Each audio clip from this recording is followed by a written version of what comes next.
আসসালামু আলাইকুম ও রহমতুল্লাহ। 10 মিনিট মাদ্রাসায় আপনাকে স্বাগতম। আজ আমরা পরীক্ষার পড়া মনে রাখার 12টি কার্যকরী উপায় জানব। নম্বর 1, যা পড়েছেন তা অন্যকে শেখানো। কোনো কিছু শেখার একটি উত্তম উপায় হলো তা অন্যকে শেখানো, আর এজন্য আমাদেরকে একই বিষয় বারবার ও বিভিন্ন উৎস থেকে পড়তে হয়। এতে করে ওই বিষয়টি আমাদের স্মৃতিতে স্থায়ীভাবে গেঁথে যায়। পড়া মনে রাখার জন্য প্রাচীনকাল থেকেই এই পদ্ধতিটি বেশ জনপ্রিয়। নিজে যা পড়েছি বা জেনেছি তা অন্যকে শেখানোর মাধ্যমে মস্তিষ্কে আরও ভালোভাবে গেঁথে যায়। তাছাড়া অন্যকে শেখানোর ফলে নিজের দক্ষতা প্রকাশ পায় এবং পড়াটি ভালোভাবে আয়ত্ত হয়েছে কিনা তাও বোঝা যায়। নম্বর 2, পর্যাপ্ত পরিমাণে ঘুমানো। বেশ কিছু গবেষণায় দেখা গেছে ঘুমানোর পর পড়লে ব্রেন যে কোনো ইনফরমেশন বা তথ্যকে স্মৃতিতে গেঁথে রাখতে পারে। তাই পড়া মনে রাখার জন্য পড়ালেখার পাশাপাশি পর্যাপ্ত পরিমাণে ঘুমানো জরুরি। সাধারণত একজন সুস্থ ব্যক্তির দিনে 8 ঘন্টার মতো ঘুমানো উচিত। এর থেকে কম ঘুমালে পড়া মনে রাখার ক্ষমতা কমে যায়। আমরা যখন ঘুমাই তখন আমাদের মস্তিষ্ক অনেকটা ব্যস্ত অফিসের মতো কাজ করে। এটি তখন সারাদিনের সংগৃহীত তথ্যসমূহ প্রক্রিয়াজাত করে। তাছাড়া ঘুম মস্তিষ্ক কোষের পূর্ণ গঠন ও ক্লান্তি দূর করার জন্য খুবই গুরুত্বপূর্ণ। অন্যদিকে দুপুরের খাবারের পর সামান্য ঘুম আমাদের মন মেজাজ ও অনুভূতিকে চাঙ্গা রাখে। এটি একটি সুন্নত বটে। তাই আমাদের উচিত রাত জেগে ইন্টারনেট সামাজিক যোগাযোগ মাধ্যমে না ঘুরে নিজের মস্তিষ্ককে পর্যাপ্ত বিশ্রাম দেওয়া। নম্বর 3, নিমোনিক তৈরি করা। আমাদের ব্রেন অগোছালো জিনিস মনে রাখতে পারে না। তাই কোনো কিছু ছক বা টেবিল আকারে সাজিয়ে নিলে কিংবা কবিতার ছন্দ বানিয়ে পড়লে তা সহজেই মনে রাখা যায়। পড়া মনে রাখার এই কৌশলকে নিমোনিক বলা হয়। একটু গভীরভাবে লক্ষ্য করলে আমরা দেখব যে আমাদের সকলের মুখস্থ করার পদ্ধতি এক নয়। কারো শুয়ে পড়লে তাড়াতাড়ি মুখস্থ হয়, কারো আবার হেঁটে হেঁটে পড়লে তাড়াতাড়ি মুখস্থ হয়। কেউ নীরবে পড়তে ভালোবাসে, কেউ বা আবার আওয়াজ করে পড়ে। কারো ক্ষেত্রে ভোরে তাড়াতাড়ি মুখস্থ হয়, কেউ বা আবার গভীর রাতে ভালো মুখস্থ করতে পারে। তাই আমাদের প্রত্যেকের উচিত নিজ নিজ উপযুক্ত সময় ও পারস্পরিক পরিবেশ ঠিক করে তার যথাযথ ব্যবহার করা। নম্বর 4, পড়ার জন্য সঠিক সময় নির্বাচন করা। অনেকেরই ধারণা সারা দিন রাত পড়লেই পড়া বেশি মনে থাকে। এটা নিতান্তই ভুল ধারণা। কারণ সব সময় আমাদের ব্রেন একইভাবে কাজ করতে পারে না। কিছু গবেষণায় দেখা গেছে বিকেলের পর আমাদের ব্রেনের কার্যকারিতা বৃদ্ধি পেতে থাকে। তাই বিকালে আসরের পর না পড়ে সন্ধ্যায় মাগরিবের নামাজের পর বা রাতে পড়া বেশি কার্যকর হয়। নম্বর 5, কনসেপ্ট ট্রি ব্যবহার করে পড়া। কোনো বিষয় পড়ার আগে অধ্যায়গুলোকে কয়েকটি অংশে ভাগ করে নিলে পড়তে সুবিধা হয়। একে একটি গাছের সাথে তুলনা করা যেতে পারে।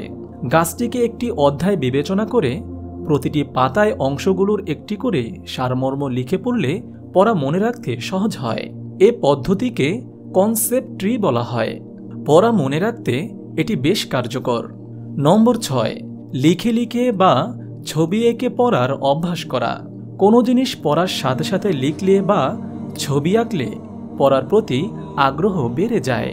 কারণ নিউরোসায়েন্সের মতো কিছু লিখলে বা ছবি আঁকলে ব্রেনের অধিকাংশ জায়গা উদ্দীপ্ত হয় এবং ছবি বা লেখাটিকে স্থায়ী মেমোরিতে রূপান্তরিত করে ফেলে। ফলে পড়াটি মস্তিষ্কে দীর্ঘস্থায়ী হয়। সাধারণভাবেও বোঝা যায় বইতে যেসব বিষয় ছবি দিয়ে ব্যাখ্যা করা হয় তাই আমাদের বেশি মনে থাকে। পরীক্ষার সময়ও চোখের সামনে বইয়ের ছবিটি ভেসে ওঠে। তাই লিখে বা ছবি এঁকে পড়া অনেক কার্যকর। যেমন অঙ্কের বেলায় সম্পাদ্য বা উপপাদ্য ছবি এঁকে পড়লে তাড়াতাড়ি মুখস্থ হয়। নম্বর 7, বেশি বেশি পড়া ও অনুশীলন করা। আমাদের ব্রেন ক্ষণস্থায়ী স্মৃতিগুলোকে তখনই দীর্ঘস্থায়ী স্মৃতিতে পরিণত করে যখন তা বারবার ইনপুট দেওয়া হয়। বারবার ইনপুট দেওয়ার ফলে ব্রেইনের স্মৃতি গঠনের স্থানে গাঠনিক পরিবর্তন হয়, যা দীর্ঘস্থায়ী স্মৃতি তৈরিতে সাহায্য করে। তাই বেশি বেশি পড়া ও অনুশীলন করা পড়া মনে রাখার অন্যতম উপায়। এক্ষেত্রে প্রতিযোগিতা করে পড়লে শিক্ষার্থীদের অনেক সহায়তা করতে পারে। আমরা সকলেই এই ব্যাপারে একমত যে কোনো একটি বিষয় যত বেশিবার পড়া হয় তা আমাদের মস্তিষ্কে তত দৃঢ়ভাবে জমা হয়। নম্বর ৮, কালারিং বা মার্কার পেন ব্যবহার করে দাগিয়ে পড়া। আমাদের মধ্যে অনেকেই মার্কার করে বা দাগিয়ে পড়ে। এটাও পড়া মনে রাখতে বেশ কার্যকর। মার্ক করার ফলে কোনো শব্দ বা বাক্যের প্রতি আকর্ষণ ও আগ্রহ বেড়ে যায়। পাশাপাশি এর ওপর ব্রেনের ভিজুয়ালিটি ইফেক্টও বেড়ে যায়, যা পড়াকে মনে রাখতে সহায়তা করে। সাইফুরসের প্রতিষ্ঠাতা সাইফুর রহমান স্যারের পরামর্শে এ পদ্ধতি গ্রহণ করে আমি 10 মিনিট মাদ্রাসার এডমিন মোহাম্মদ রবিউল ইসলাম ইংরেজি প্রথম ও দ্বিতীয় পত্রে A+ পেয়েছি। নম্বর ৯, পড়ার প্রতি আকর্ষণ অনুভব করা। যে বিষয়টি পড়ব তার প্রতি আকর্ষণ জাগাতে হবে কিংবা আকর্ষণীয় উপায়ে পড়ার চেষ্টা করতে হবে। এতে পড়া সহজে মনে থাকবে। চিকিৎসা বিজ্ঞানীদের মতে মানুষ কোনো কিছুর প্রতি আকর্ষণ অনুভব করলে তা সহজেই মস্তিষ্কে মেমোরি বা স্মৃতিতে রূপান্তরিত হয়ে যায় এবং তা স্মৃতিতে দীর্ঘস্থায়ী হয়। যে কোনো কাজে সফলতার একটি গুরুত্বপূর্ণ উপায় হল হাল না ছাড়া। যে কোনো কিছু মুখস্থ করার ক্ষেত্রে শুরুটা কিছুটা কষ্টসাধ্য হয়, কিন্তু সময়ের সাথে সাথে আমাদের মস্তিষ্ক সবকিছুর সাথে মানিয়ে নেয়। তাই আমাদের উচিত শুরুতেই ব্যর্থ হয়ে হাল না ছেড়ে দিয়ে আল্লাহর উপর তাওয়াক্কুল করে চেষ্টা চালিয়ে যাওয়া। নম্বর ১০, পড়তে বসার আগে 10 মিনিট হাঁটা। পড়ার টেবিলে বসার পূর্বে 10 মিনিট হাঁটলে বা হালকা ব্যায়াম করলে মস্তিষ্কের ধারণ ক্ষমতা বৃদ্ধি পায়। এতে পড়া মনে রাখতে বেশ সুবিধা হয়। ইলিয়ন বিশ্ববিদ্যালয়ের গবেষণায় দেখা গেছে পড়ার পূর্বে 10 মিনিট হাঁটলে মস্তিষ্কের কার্যক্ষমতা প্রায় 10% বেড়ে যায়।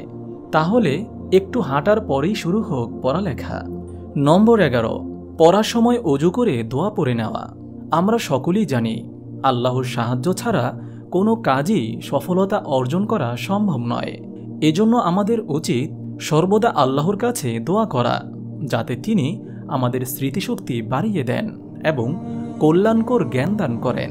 এক্ষেত্রে আমরা নিম্নোক্ত দোয়াটি পাঠ করতে পারি।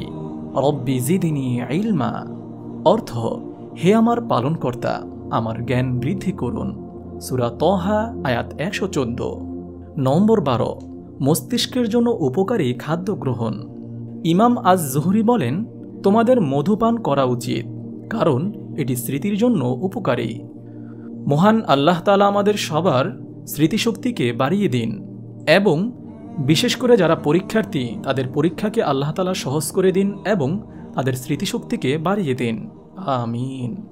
আপনি যদি এরকম ভিডিও আরও পেতে চান তাহলে এই চ্যানেলটি সাবস্ক্রাইব করে পাশে রাখা বেল আইকনটি অন করে দিন।